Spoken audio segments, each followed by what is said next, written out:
Okay, here's a little bit more of the progress. I took out the baseboard, or whatever you want to call that, at the bottom of the cabinetry here in the bathroom. Pulled that out so that way I could get all the way to the wall to get all of the rotted wood out. You can see how it's all just disintegrated.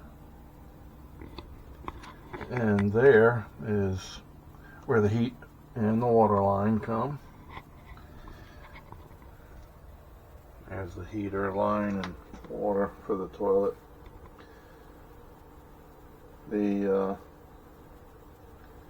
heat, back over to this side, is run underneath the cabinet here with the drawers, where you can also have a clothes washer / dryer if you choose to have it, or if it came with it.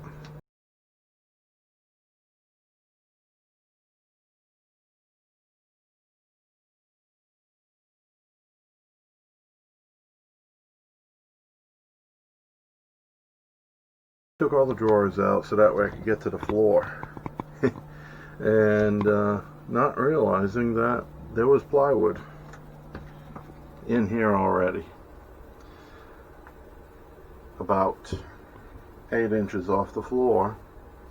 And the heating system is underneath there, part of it anyways. There's a duct out the front, and the one I already showed you going into the bathroom, and with the ductwork that goes into the bedroom also. Under the linoleum here, it's not too bad, but I'm gonna cut back at least until where the beam is here. And I'm gonna attempt to go on the beam straight back. And same thing with on the other side. There's no way I can get to the beam on the other side because you got the carpet here, and I don't want to remove the carpet as of yet. And the floor is sound over here. Come back a little further, and the floor seems to be good all the way out to this area. This area, you can feel the dampness in the wood still. We haven't had any rain in about 4 days, and I'm pretty sure that I got all of the leaks taken care of. Here, this is under the fridge. In case you didn't know it, I didn't. There is a water filter under here for the ice maker.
well, it's the end of another day for me.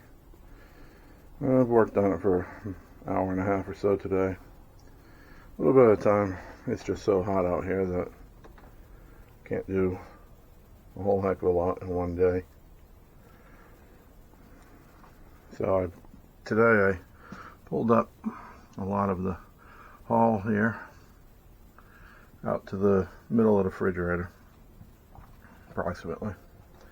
And got plenty of braces in here that I'm going to have to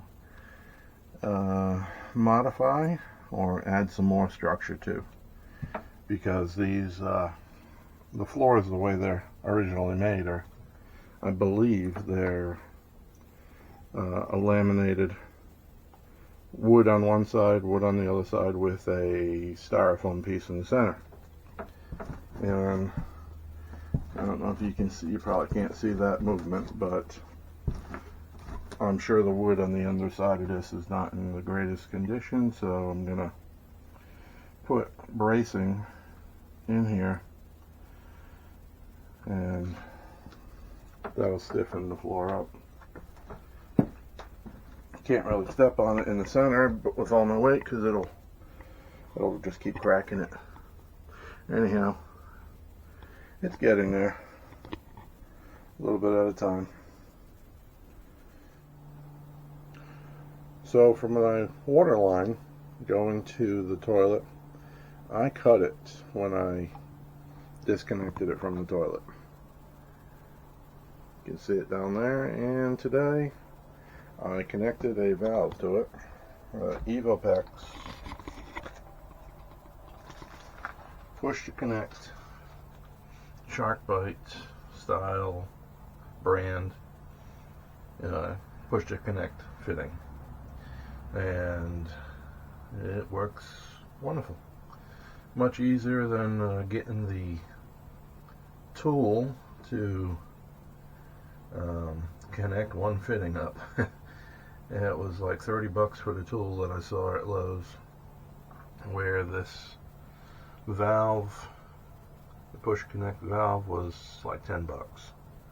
Okay, so it's still a little bit more in the haul here. And then of course pulling up the rest of the linoleum going down to the front door. Linoleum doesn't come up as easy as I would hope it would, but what are you going to do? Just work at it. You can see over here I have the linoleum removed, but you can see there's still some of the backing, some of the paper. So my plan is to sand it down to the wood. You can see there was a little bit of water damage right here, but it's not soft, it's just a little bit of black. Probably from people taking a shower and then opening up the door. Once you open the door just a little bit here, a whole bunch of water would always come off of there and land onto the ground. So, and at one time the ceiling, the skylight in here leaked, but this is a new one. I don't know exactly when it was replaced, but you can tell that it's a replacement. Okay, alright, that's all for now.